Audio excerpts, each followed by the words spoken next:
नमस्कार दोस्तों, कैसे हैं दोस्तों मैं आशा और उम्मीद करता हूं कि आप सब बहुत ही अच्छे होंगे। दोस्तों इस वीडियो का जो मेन टॉपिक है उस पर हम आए दोस्तों। उसके पहले हम आपको अतीत में लेकर के चलेंगे दोस्तों बात करते हैं पहले 1947 की। 15 अगस्त 1947 को देश आजाद होता है। उसका पूरा क्रेडिट मोहनदास करमचंद गांधी और जवाहरलाल नेहरू को दे दिया जाता है। कुछ गाने भी बना दिए जाते हैं कि दे दी हमें आजादी बिना खड़क बिना ढाल, साबरमती के संत तूने कर दिया कमाल। वाह वाह वाह। देश की आजादी का पूरा क्रेडिट मोहनदास करमचंद गांधी के अकाउंट में लिख दिया जाता है। ये मोहनदास करमचंद गांधी जिनके ऊपर जबरदस्त तरीके से बायोपिक्स बनती हैं, जिन्हें इतिहास में जबरदस्त तरीके से ग्लोरीफाई कर दिया जाता है, आजादी का पूरा क्रेडिट इन्हें दे दिया जाता है। लेकिन यही मोहनदास करमचंद गांधी अपनी आंखों के नीचे, अपनी नाक के नीचे कत्लेआम देखते हैं, हिंदू मुस्लिम होते हुए देखते हैं, एक अलग मुल्क बन जाता है, पूरा इस्लामिक नेशन बन जाता है और भारत में भाई साहब सेकुलरिज्म की पीपड़ी बजनी शुरू हो जाती है। लेकिन ये जो सेकुलरिज्म नाम की जो पीपड़ी थी ना, ये कुछ और नहीं,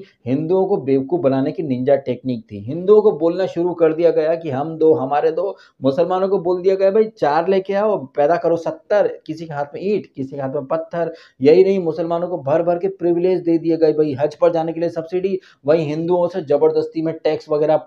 इनफैक्ट हमारे जो आस्था का केंद्र राम मंदिर, भाई राम मंदिर ना बन पाए, भगवान श्री राम को वहां टेंट में रखा गया। ये सब कुछ आपने देखा है। अब ये सारी बातें तो आपको ऑलरेडी अच्छे से पता है ही, लेकिन वो कांग्रेस पार्टी जो राम मंदिर का विरोध करती रही, हिंदुओं को 2 बच्चे तक लिमिट कर दिया, नसबंदी वगैरह करवाना शुरू कर दी, लेकिन मुसलमानों को भाई साहब भर भर के प्रिविलेज पर प्रिविलेज, और इतने बड़े प्रिविलेज की एक पूरा देश बना दिया मुसलमानों के लिए। लेकिन फिर भी भारत के अंदर वक्फ बोर्ड नाम का एनाकोंडा पैदा कर दिया, जिसको इतने पावर दे दिए कि भाई तू जहां तेरी नजर जाए, जहां तेरी उंगली रखने का मन करे तू वहां उंगली रख, वो जमीन आज से तेरी हो जाएगी। ये जो वक्फ बोर्ड उर्फ वद्दफ नाम का एनाकोंडा था भाई साहब, ये इतना बड़ा वाला तानाशाह था कि इसकी तानाशाही के सामने आपको हिटलर वगैरह भी छोटे ही दिखाई देंगे, क्योंकि न खाता न बही, जो वद्दफ ने बोल दिया वही सही। अब ये जो वक्फ बोर्ड, जिसे मैं तो वद्दफ बोलता हूं, जो कि इंडियन आर्मी, इंडियन रेलवे के बाद भाई भारत में सबसे ज्यादा जमीन का मालिक है। करीब 9 लाख एकड़ के आसपास या उससे ऊपर इनकी जमीन है। लेकिन इतनी बड़ी जमीन का मालिक होने के बावजूद देश की जीडीपी में ये कितना कंट्रीब्यूशन दे रहा है। आपने देखा होगा बीते 8-10 सालों में रवीश कुमार, ये रेबिस यूनिवर्सिटी, जर्मन शेफर्ड, अलग अलग तरीके से पब्लिक को कैसे बेवकूफ बनाते हैं। आपको उन्होंने ये तो सिखा दिया कि अदानी और अंबानी जो हैं, इन्होंने पूरा देश खरीद लिया है, मोदी ने पूरा देश इन्हें बेच दिया है। लेकिन क्या आपने कभी इनके मुंह से एक बात सुनी कि भाई अडानी और अंबानी जो है, ये तो आपको प्रोडक्ट देते हैं, आपको सर्विसेज देते हैं, उसके बदले में आप उन्हें पैसा देते हैं। लेकिन व्हाट द फन है, ऐसा कौन सा सर्विस या प्रोडक्ट वगैरह आपको दिया जिसके बदले में कांग्रेस जो है उसने 70 सालों से देश की 9 लाख एकड़ जमीन जो है वो औने पौने दाम में वक्फ के हवाले कर दी है। वो वक्फ जो कि ना कंट्रीब्यूशन दे रहा है जीडीपी में, ना कोई एम्प्लॉयमेंट क्रिएट कर रहे हैं, ना ही कोई टैक्स वगैरह दिया जाता है। लेकिन उस वक्फ के खिलाफ कभी किसी ने एक शब्द नहीं बोला। सिलसिलेवार तरीके से कैसे 70 सालों से एक नैरेटिव बनाया गया, आपको मतलब ब्रेन वॉश कर दिया गया कि ये टाटा, बिरला, अडानी, अंबानी सब गलत हैं, मोदी ने देश बेच दिया। बताइए भाई साहब, लेकिन वक्फ बोर्ड के ऊपर एक शब्द भी नहीं बोला गया है। ये वो लॉबी है जो राम मंदिर के अगेंस्ट खड़ी हो जाती है और कहती है भाई मंदिर क्यों बना रहे हो, मंदिर के लिए तो 100 एकड़ की भी जमीन नहीं है, आई थिंक 70 एकड़ के आसपास की जो जमीन है उसके खिलाफ इन लोगों ने मोर्चा खोल लिया था। मंदिर से क्या मिलेगा भाई साहब, मंदिर से रोजगार मिलता है क्या, अरे भाई स्कूल बनाओ, यूनिवर्सिटी बनाओ। बताइए भाई साहब, सिर्फ 70 एकड़ की जमीन के लिए इन लोगों ने ऐसा मोर्चा खोल दिया, इतना आरआर किया। लेकिन वही लॉबी जो 70 एकड़ की जमीन के खिलाफ थी, 9 लाख एकड़ जो जमीन पर एनाकोंडा जो कुंडली मारकर बैठा है वद्दफा, उस वद्दफा के सपोर्ट में ये लॉबी कूद पड़ती है। सिलसिलेवार तरीके से कैसे हम सबको बेवकूफ बनाया है कांग्रेस पार्टी ने। अब आयरनी की बात तो यह है मित्रों कि जो कुछ भी बातें मैंने अभी करी हैं, ऐसा नहीं कि मैंने मन से कुछ कह दिया हो, ये जो कुछ भी मैंने बोला है वो सब कुछ आपने ग्राउंड लेवल पर होते हुए देखा है। राम मंदिर के खिलाफ कौन लोग कोड गए थे, कौन सी पार्टी है जिसने भगवान श्री राम के अस्तित्व पर सवाल खड़े कर दिए थे। बताइए, ये वो पार्टी है जो कहने को खुद को सेकुलर बोलती है लेकिन रामलला को टेंट में रखती है, राम मंदिर तोड़ने की कोशिश करते हैं, राम सेतु को तोड़ने की कोशिश करते हैं, भगवान श्री राम के अस्तित्व पर यह पार्टी सवाल खड़े कर देती है। लेकिन बाबर जो कि कहां कहाँ उज़्बेकिस्तान से आया था, क्या छाती पर ज़मीन लाद के आया था? बाबर, अकबर, भाई साहब, वहाँ पर कोई सवाल-जवाब नहीं होता है। आर्मी सर्जिकल स्ट्राइक करती है, तो प्रूफ माँगे जाते हैं, लेकिन वत-दफ़ा ने किसी ज़मीन पर उँगली रख दी, तो वहाँ पर ना खाता ना बही, वत-दफ़ा जो बोले वही सही। बताइए, आप खुद सोचिए ना, हमारा देश जिसमें कि इस्लाम जब आया भी नहीं था, उससे भी हज़ारों साल पुराने जो मंदिर हैं, जगह हैं, उन पर भी वत-दफ़ा वालों ने अपना दावा ठोक दिया। मुगलिय सल्तनत खत्म होने के बाद अंग्रेज़ों ने 200 साल के आस-पास रूल करा था, तो टेक्निकली देखा जाए तो सारी ज़मीन अंग्रेज़ों की हो जानी चाहिए थी फिर। कहने को 1947 में देश आज़ाद हो गया, 1947 में देश आज़ाद हो गया था महात्मा गांधी की वजह से, ऐसी कई लोग पीपड़ी बजाते हैं। अब जब देश आज़ाद हो गया था, तो फिर वही ज़मीनें भी आज़ाद हो जानी चाहिए थी, लेकिन नहीं।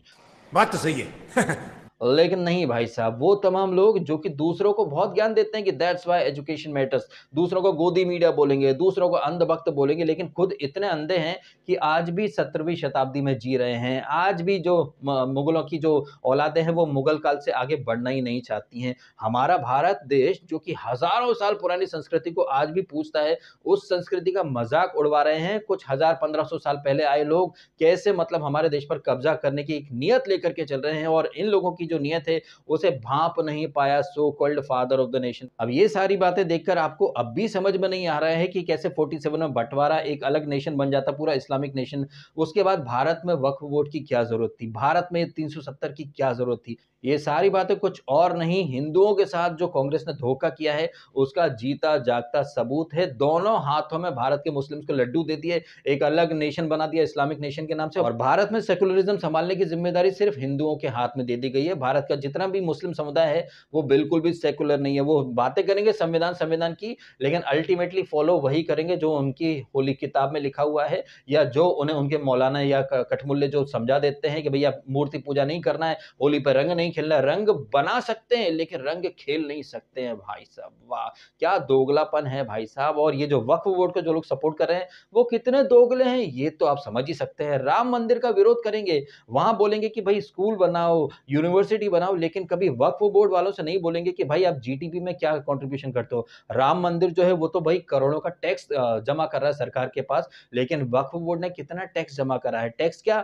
ये वक्फ बोर्ड वाले तो साले बिजली चुराते हैं, बिजली का बिल नहीं जमा कर पाते, टैक्स क्या जमा करेंगे? वो तमाम एनजीओ वाले या फिर वो तमाम एक्टिविस्ट जो कि राम मंदिर के टाइम पर बहुत कुकुरमुत्ते की तरह उगाए थे कि भाई स्कूल बनाओ, यूनिवर्सिटी बनाओ, यूथ को रोजगार दो, वो लोग कभी वक्फ वालों से सवाल नहीं करते कि आपके पास तो लाखों एकड़ की जमीन है भाई, इस पर कितने स्कूल बन सकते थे, कितने गरीबों का घर चल सकता था। अगर वाकई में वक्फ बोर्ड मुसलमानों के हित में काम करता है तो जो मुस्लिम बच्चे वो पंचर क्यों बनाते हैं, वो गैरेज में काम क्यों करते हैं मैकेनिक बन करके? भाई उनकी पढ़ाई लिखाई के लिए स्कूल बना दिए जाते। इस तरह का सवाल कोई नहीं करेगा। खैर, तमाम बातों का निचोड़ ये है कि हमारे देश का जो विपक्ष है, यानी कि जो इंडिया अलायंस वाले और उनके जितने चिलगोजे हैं, वो आपको तस्वीर का एक ही पहलू दिखाते रहे। वो दारू का दल्ला केजरीवाल, जिसकी दारू की दलाली की शिकायत खुद कांग्रेस ने करी थी, एजेंसीज ने एक्शन लिया तो भाई मोदी को डिक्टेटर बोल दिया, जबकि भाई साहब देश में सबसे बड़ा डिक्टेटर तो वदफा यानी कि वक्फ बोर्ड है, जो खाता ना बही, कभी हाई कोर्ट के ऊपर उंगली रख देंगे, कभी भेंट द्वारका के ऊपर, कभी देश के संसद भवन के ऊपर, कभी ईडन गार्डन के ऊपर। वक्फ बोर्ड की तानाशाही को छुपाने के लिए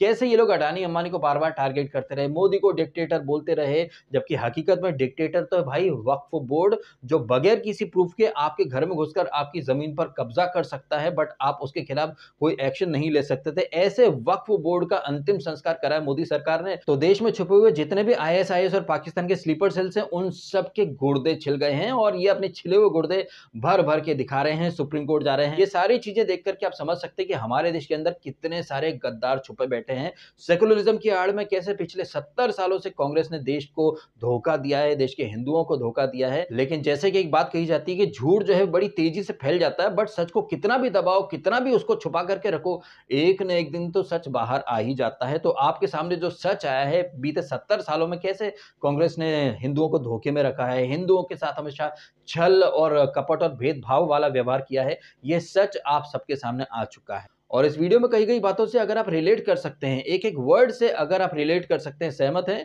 तो भाई what are you waiting for? Video को लाइक भी कीजिएगा और अपने सेकुलर मित्रों तक इस वीडियो को शेयर भी अवश्य कीजिएगा। फिलहाल आपने समय निकालकर ये वीडियो देखा, आपका बहुत बहुत धन्यवाद। Thank you so much.